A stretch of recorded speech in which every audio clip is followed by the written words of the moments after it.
العلم هو النور الهادي والمفتاح لكل الخير من يرد الله به خيرا. بسم اللہ الرحمن الرحیم. الحمد للہ رب العالمین والصلاة والسلام علی سید الانبیاء والمرسلین وعلی آلہ واصحابہ اجمعین. السلام علیکم ورحمۃ اللہ وبرکاتہ. عزیز طلبہ، آج ہم درس نمبر 51 کا آغاز کر رہے ہیں. اس درس کا تعلق گزشتہ درس سے ہے.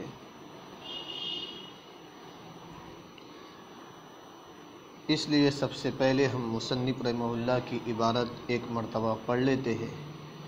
آئیے دیکھیے اسکرین پر. وحکم المشترک انہ اذا تعین الواحد مرادا به سقط اعتبار ارادۃ غیرہ ولہذا اجمع العلماء على ان لفظ القروء المذکور فی کتاب اللہ تعالی محمول اما علی الحید کما هو مذہبنا او علی الطہر کما هو مذہب الشافعی.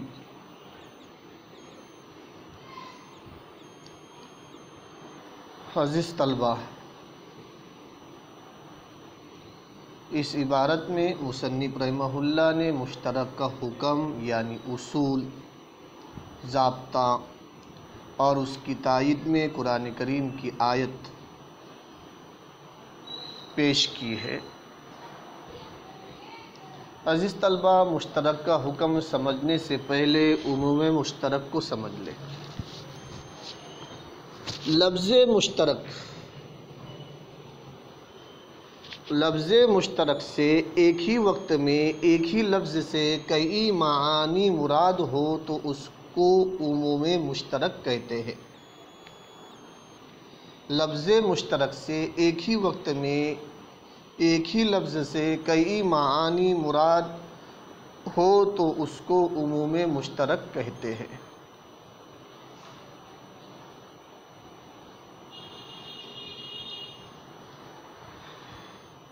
اب مشترک کا حکم سمجھیے.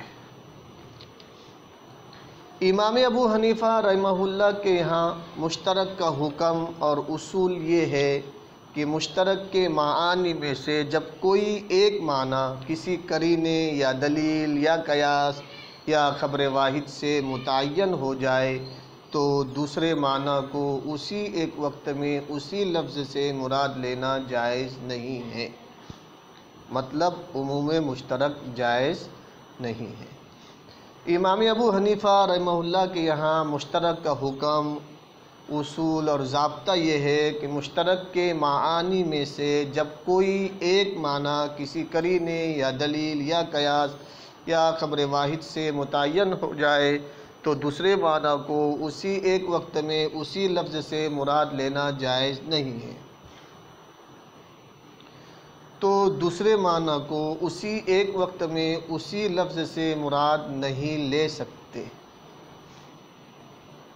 یعنی عموم مشترک جائز نہیں. امام شافعی رحمہ اللہ کے ہاں لفظ مشترک کے معانی اگر ایک دوسرے کی ضد نہ ہو، امام شافعی رحمہ اللہ کے ہاں لفظ مشترک کے معنی اگر ایک دوسرے کی ضد نہ ہو تو ایک لفظ سے ایک ہی وقت میں کئی معنی مراد ہو سکتے ہیں جس کو عموم مشترک کہا جاتا ہے.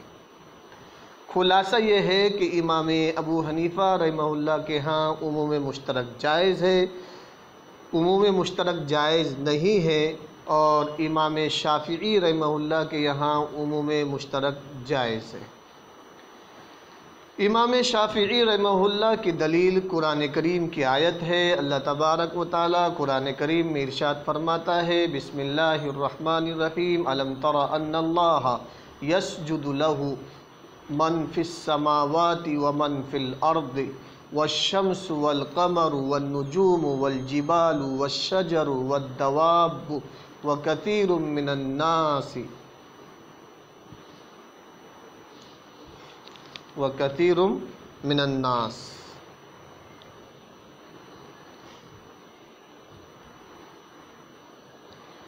کیا آپ نہیں دیکھتے کیا آپ نہیں دیکھتے کہ اللہ ہی کو سجدہ کرتے ہیں تمام آسمان اور زمین والے، سورج، چاند، ستارے، پہاڑ، درخت، چوپائے اور بہت سارے لوگ۔ عزیز طلبہ، اس آیت میں لفظ سجود مذکور ہے، اور لفظ سجود دو معنی کے درمیان مشترک ہے۔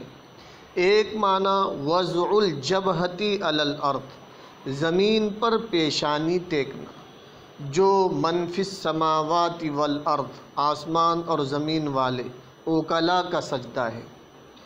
دوسرا معنی التذلل والخشوع، عاجزی اور خشوع، اظہار ذلت کے ساتھ خشوع، جو کہ غیر اوکلا، الشمس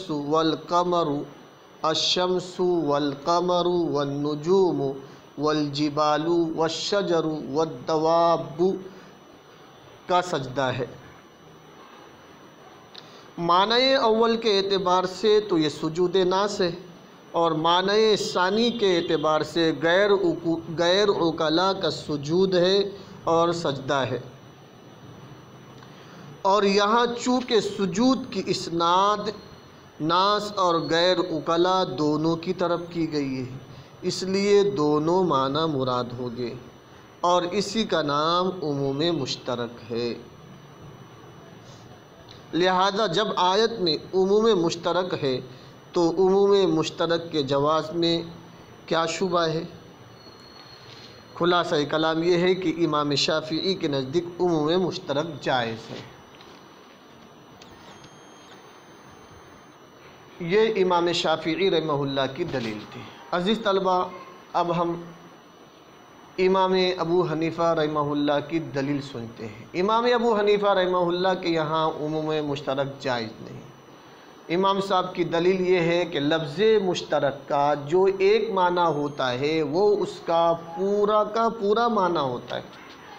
جب اس کا ایک معنی مراد لے لیا گیا تو اسی وقت میں دوسرا معنی مراد نہیں لے سکتے۔ جس طرح لباس کو ایک وقت میں ایک ہی آدمی پہن سکتا ہے، دوسرا نہیں پہن سکتا، اسی طرح لفظ مشترک سے ایک وقت میں ایک ہی معنی مراد ہو سکتا ہے، ایک وقت میں کئی معنی مراد نہیں ہو سکتے، کیونکہ لفظ لباس کے مانند ہوتا ہے اور معانی پہننے والے انسان کے مانند ہوتے ہیں۔ معانی کو الفاظ کا لباس پہنایا جاتا ہے۔ ایک معنی کو جو لفظ مشترک کا لباس پہنا دیا گیا، ایک معنی کو جو لفظ مشترک کا لباس پہنا دیا گیا تو دوسرے معنی کو اسی وقت میں اسی لفظ مشترک کا لباس نہیں پہنایا جا سکتا۔ ممکن ہے کہ آپ امام ابو حنیفہ رحمہ اللہ کی دلیل کو سمجھ گئے ہوں گے۔ امام شافعی رحمہ اللہ کی دلیل کا جواب احناف کی طرف سے سنتے چلے۔ امام شافعی رحمہ اللہ کی دلیل کا جواب یہ ہے کہ آیت کریمہ میں عموم مشترک نہیں ہے بلکہ عموم مجاز مراد ہے۔ آیت کریمہ میں عموم مشترک نہیں ہے بلکہ عموم مجاز مراد ہے، اور عموم مجاز کا مطلب یہ ہے کہ لفظ مشترک کا ایک ایسا عام معنی مراد لیا جائے کہ اس مشترک کے سارے معنی اس میں آ جائے۔ عموم مجاز کا مطلب یہ ہے کہ لفظ مشترک کا ایک ایسا عام معنی مراد لیا جائے کہ اس کے تمام معانی اس معنی عام کے افراد بن جائے۔ لفظ مشترک کا ایک ایسا عام معنی مراد لیا جائے کہ اس مشترک کے سارے معنی اس میں آ جائے۔ یسجدو میں سجدہ بمعنی الانقیاد یعنی فرما برداری کے ہے۔ یسجد میں سجدہ بمعنی الانقیاد، فرما برداری کے ہے، اور اس میں وضع الجبہتی علی الارض اور خشوع و تذلل بھی داخل ہے، کیونکہ دونوں سے مقصود فرما برداری ہے۔ عزیز طلبہ،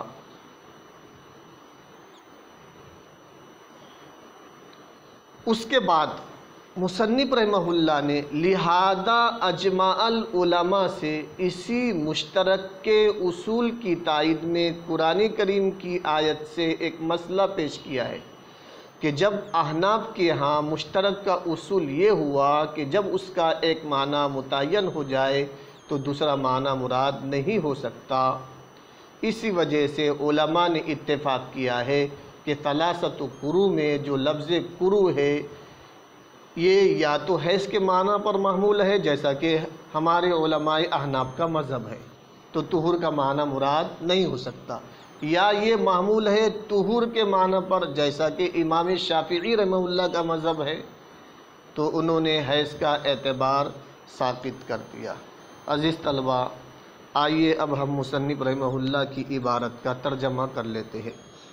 وحکم المشترک، مشترک کا حکم یہ ہے کہ اذا تعین الواحد مرادا به، واحد یہاں سے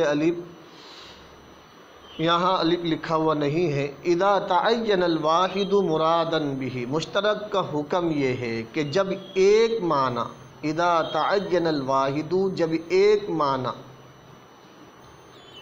مرادن به کسی دلیل یا قرینے سے مرادن مراد ہو کر متعین ہو جائے۔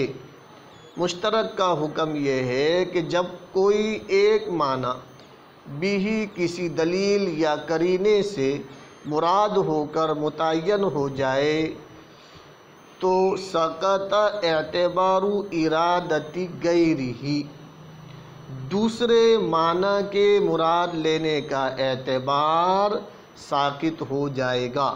سقط اعتبار ارادت غیرہ، دوسرے معنی کے مراد لینے کا اعتبار ساقط ہو جائے گا، یعنی عموم مشترک جائز نہیں ہے، دوسرا معنی مراد نہیں لے سکتے۔ ولہذا عموم مشترک جائز نہیں ہے، اس کی پہلی مثال یا اس کی تائید، ولہذا اسی وجہ سے کہ عموم مشترک جائز نہیں ہے، اجماع العلماء، تمام علماء کا علی ان، اس بات پر اتفاق ہے، ولہذا اسی وجہ سے، یعنی عموم مشترک جائز نہیں ہے، ایک ہی وقت میں ایک ہی لفظ سے دو معنی مراد نہیں لے سکتے، اسی اصول پر، اسی ضابطے کی وجہ سے تمام علماء کا علی ان، اس بات پر اتفاق ہے کہ لفظ قروء جو کتاب اللہ میں مذکور ہے، کہ لفظ قروء جو کتاب اللہ یتربصن بانفسہن ثلاثۃ قروء میں مذکور ہے، محمول اما علی الحیض، یا تو حیض پر محمول ہوگا جیسا کہ ہم حنفیہ کا مذہب ہے، او علی الطہر، یا طہور پر محمول ہوگا جیسا کہ امام شافعی رحمہ اللہ کا مذہب ہے۔ عزیز طلبہ، امید ہے کہ آپ مصنف رحمہ اللہ کی عبارت کا ترجمہ سمجھ گئے ہوں گے۔ والسلام علیکم ورحمۃ اللہ وبرکاتہ۔ السلام عليكم، لا تنسوا الاعجاب بالفيديو والاشتراك في القناة تشجيعا لنا لنستمر بنشر المزيد إن شاء الله.